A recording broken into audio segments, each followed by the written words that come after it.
আমার মেয়েকে পূর্বশত্রু বানার কারণে অপহরণ করা হয়েছে এবং যারা অপহরণ করছে তাদের নাম হলো জহির, তাহের, আলিম, হাবিবুর আর একজনের নাম শাকিল, ছেলের নাম শাকিল। আর আমার মেয়েকে আর যাদের দুজনকে ধরছে তারাও তাদের সাথে জড়িত আছে।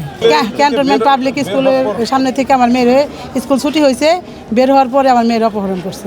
হ্যাঁ, তারা এর সাথে জড়িত। কিভাবে বুঝলেন তারা জড়িত? তাদের ওই যে মোবাইলতে গেছে, গাড়িতে নিয়ে গেছে, ওই গাড়ির নাম্বারটা আমরা যেভাবে হোক জোগাড় করছি, ওই যে সিসি ক্যামেরা দেখছি, তখন ওই নাম্বারটা দিয়ে আমরা ট্যাগ করছি। তখন ওই নাম্বারটা উঠছে, তখন আমরা ওটা কি ওভারের নিয়ে গেছে, ওই ওভারের নাম্বারটা আমরা করছি, জোগাড় করছি। পরে ফোন দিয়েছি, উনি বলছে যে হ্যাঁ আমি ওই উত্তরা দিয়াবাড়ি ওখানে নামাই দিছি, ওইখান থেকে আর একটা গাড়িতে উঠছে, যে গাড়িটাই উঠছে ওই গাড়িটার সে নামটা বলছে সিএসের গাড়ি। আমার মেয়ের বয়স 17। বাদীর অভিযোগের প্রেক্ষিতে থানায় একটি অপহরণ মামলা রুজু হয় নারী ও শিশু আইনে। অপহরণ মামলা রুজু হওয়ার প্রেক্ষিতে আমরা তদন্ত শুরু করি। বাদী দাবি করেন যে তার মেয়ে 10ম শ্রেণীর ছাত্রী, সাভার ক্যান্ট পাবলিক স্কুলের, এবং বয়স 16 বছর।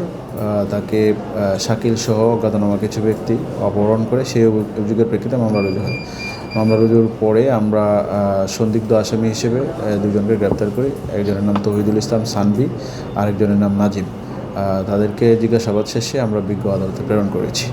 আর এই মামলাটি তদন্তাধীন আছে। আমরা ভিকটিম উদ্ধার এবং মামলার যে প্রধান আসামি শাকিল তাকে গ্রেপ্তারে আমাদের অভিযান অব্যাহত আছে। এটা একটা অপরাধের ঘটনা, এখানে রাজনৈতিক পরিচয় আমাদের কাছে গুরুত্বপূর্ণ না। কে কি কোন অপরাধে অভিযুক্ত সেটাই আমাদের কাছে মুখ্য।